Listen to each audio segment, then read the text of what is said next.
Yomoni, leader français de la gestion d'épargne en ligne et au coffre.com, achat et revente d'or physique gardé en coffre sécurisé présente Sud Radio, Osez investir, Thomas Binet.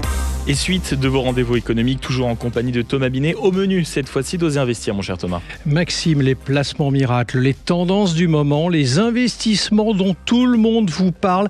Et si le vrai danger, c'était justement d'être à la mode, on en parle dans un instant. Et où est le patrimoine financier des Français ? Un chiffre, 6 400 milliards d'euros. Et une réalité, les Français laissent une grande partie de cet argent sur des placements prudents, mais du coup peu rémunérateurs. On va en parler avec Grégory Garmont-Pré, qui est directeur de la Banque Fortuneo. Et puis une idée que tout le monde répète sans toujours la comprendre, la diversification. Nous sommes avec Guy Marty. On verra pourquoi répartir son argent est beaucoup plus complexe qu'il n'y paraît. Éco-réseau Business, le magazine de référence des investisseurs, présente Sud Radio, Osez investir, le conseil de la semaine. Thomas, cette semaine, c'est vrai que vous revenez sur ce qu'on pourrait appeler un phénomène, c'est-à-dire qu'on voit toujours surgir à un moment ou à un autre un placement qu'on qualifie d'à la mode, présenté comme surtout l'occasion à ne pas rater. C'est quoi le vrai piège dans ce cas-là, derrière ces investissements un peu trop tendance, il faut le dire ? Le piège, Maxime, c'est qu'on investit souvent dans une histoire, pas dans une réalité. À chaque époque, il y a son mot magique. Hier, c'était les valeurs Internet, ensuite les cryptos, l'intelligence artificielle, les énergies révolutionnaires, bref.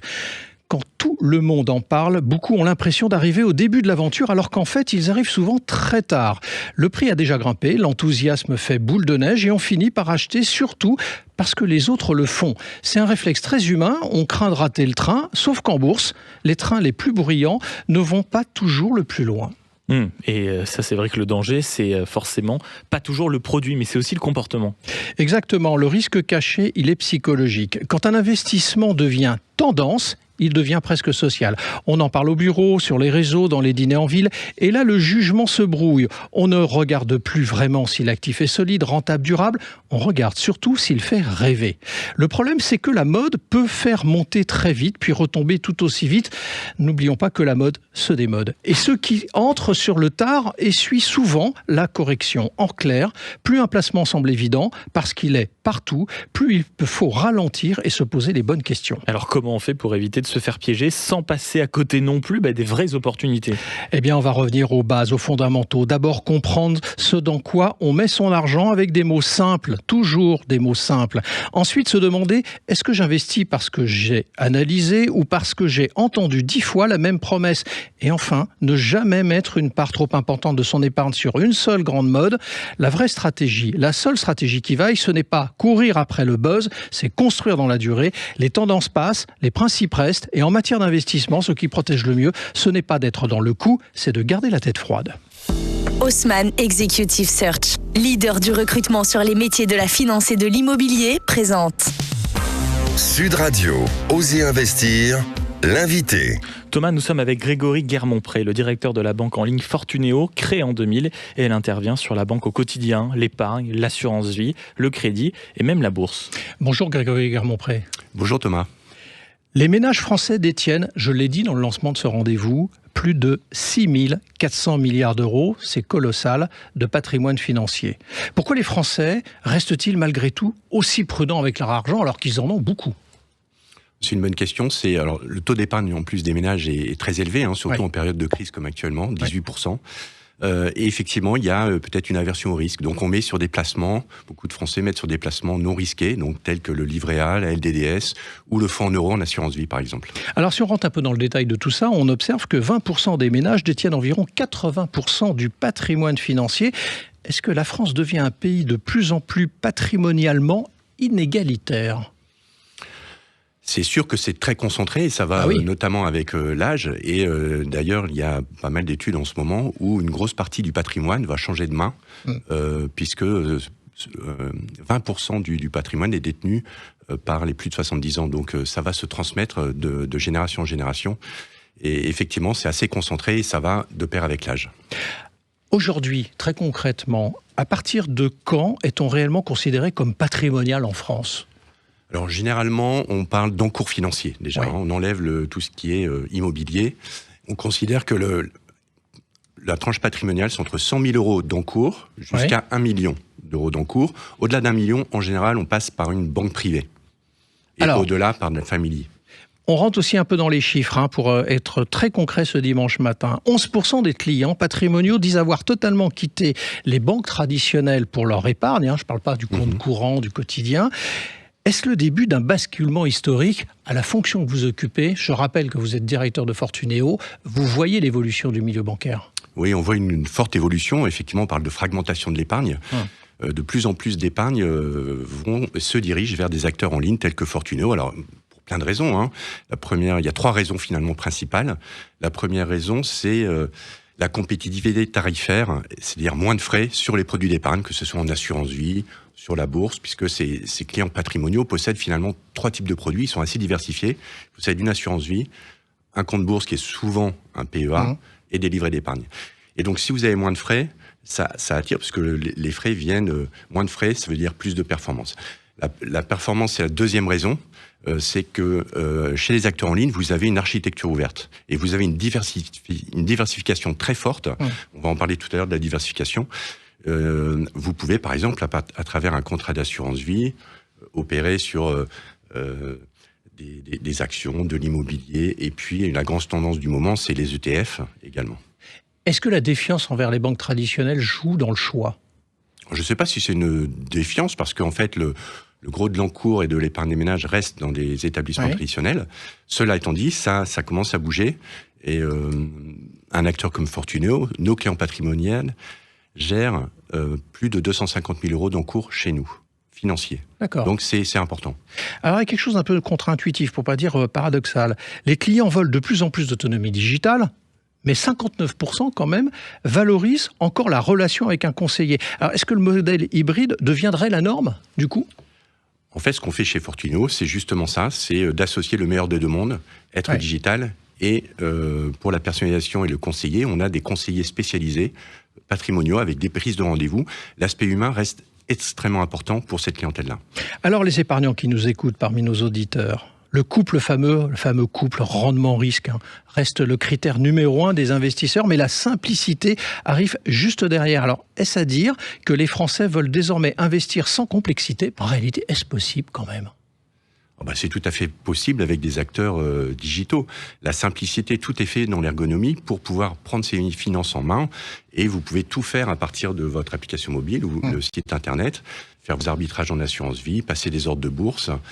C'est ultra simple et c'est ce qui est attendu par les Français. Il y a 3 raisons. Je parlais tout à l'heure, donc la compétitivité tarifaire, la performance des produits, et j'associe l'architecture ouverte, et la qualité relationnelle, et elle peut être digitale et humaine. Il faut associer les deux, effectivement.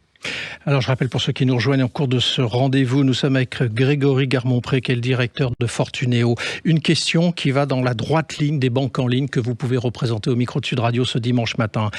Est-ce que les banques en ligne déconcentrent déjà près d'un quart des avoirs des clients patrimoniaux?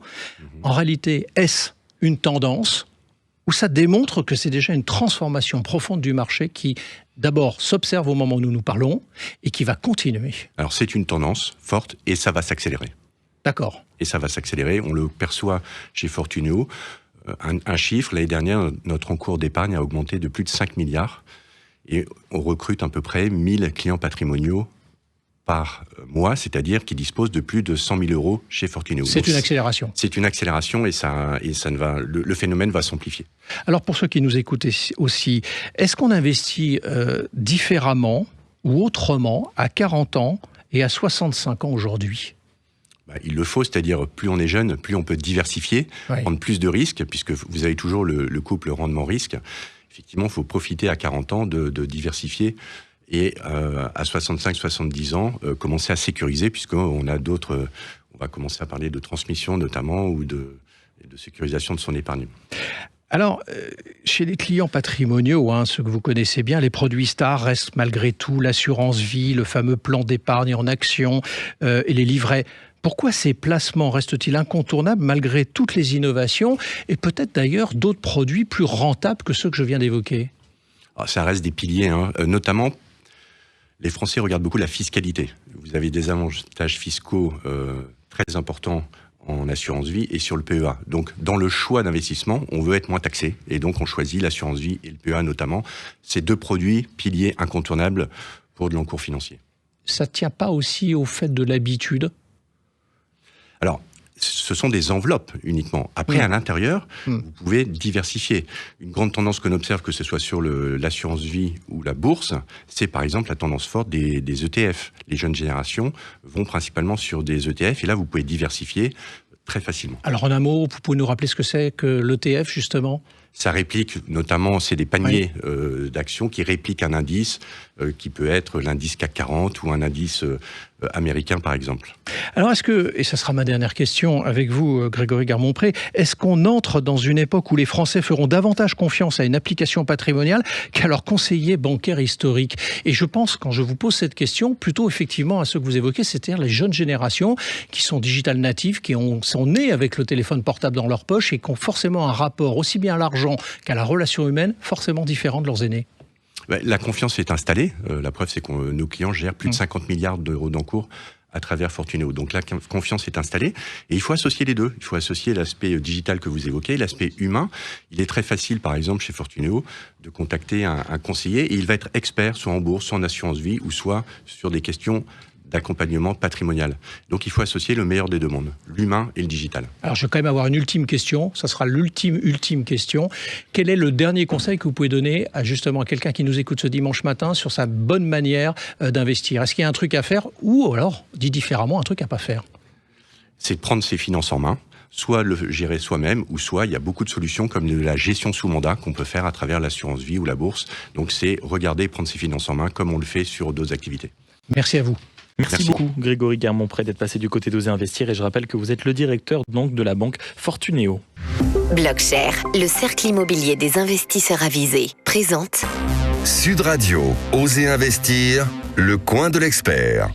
Thomas, nous sommes pour clore ce rendez-vous économique avec Guy Marty, notre consultant en gestion de patrimoine et fondateur de pierrepapier.fr. Absolument, Maxime. Guy, s'il y a une idée apparemment banale en matière de placement, c'est bien la diversification, ce mot exceptionnel qu'on utilise peut-être un peu d'ailleurs à tort et à travers dans nos domaines d'investissement. Exactement, Thomas. Apparemment banal. Car en réalité, c'est une notion très compliquée. Warren Buffett, le grand investisseur boursier, disait que la diversification était pour les imbéciles. Alors évidemment, si vous savez quelle action va monter, il n'y en a pas besoin d'en acheter d'autres. Mais alors, on ne peut jamais prédire de façon certaine l'action qui sera la meilleure, au même titre qu'on ne peut pas forcément prédire l'avenir, quoi qu'on nous raconte. On ne prédit pas l'avenir. Mais surtout, la diversification n'est pas pour la rentabilité, elle est pour la sécurité. Et c'est là que la question commence. On peut avoir autant d'actions qu'on veut, si la bourse chute, ça lui arrive de temps en temps, à ce moment-là, toutes les actions baissent. Donc, il faudrait, par exemple, avoir aussi de l'immobilier. Mais si et la bourse et l'immobilier prennent un choc, ce n'est pas le moment de vendre. Pas de chance si vous avez besoin d'argent. Et donc, votre diversification a échoué. Alors, très concrètement, Guy, ça serait quoi donc la bonne diversification que vous appelez de vos voeux? Alors, plusieurs axes. Un, les placements long terme. Ceux qui ont l'habitude de traverser les secousses économiques, le temps. Donc, ce sont les actions et l'immobilier. 2, le critère de la liquidité. Toujours avoir de l'argent disponible, par exemple, sur des livrets bancaires, etc. 3, l'intermédiaire. Plusieurs banques. Plusieurs sociétés de gestion, si c'est pour la bourse ou pour les CPI. Et 4, une diversification par pays, puisque c'est possible aujourd'hui. Alors, cela dit, il n'y aura jamais de diversification parfaite, parce qu'on est sur la planète Terre. Donc, finalement, on met tous ses œufs dans le même panier. Bon, alors la bonne idée, justement, et pour résumer votre propos, c'est de ne pas mettre, de fait, tous les œufs dans le même panier. Merci, exactement. Guy. Et merci, mon cher Thomas. On vous retrouve, je crois, dimanche prochain pour les rendez-vous économiques. Vous croyez bien. Ouf. Sud Radio, Oser Investir, Thomas Binet. Avec Yomoni, leader français de la gestion d'épargne en ligne, et aucoffre.com, achat et revente d'or physique gardé en coffre sécurisé.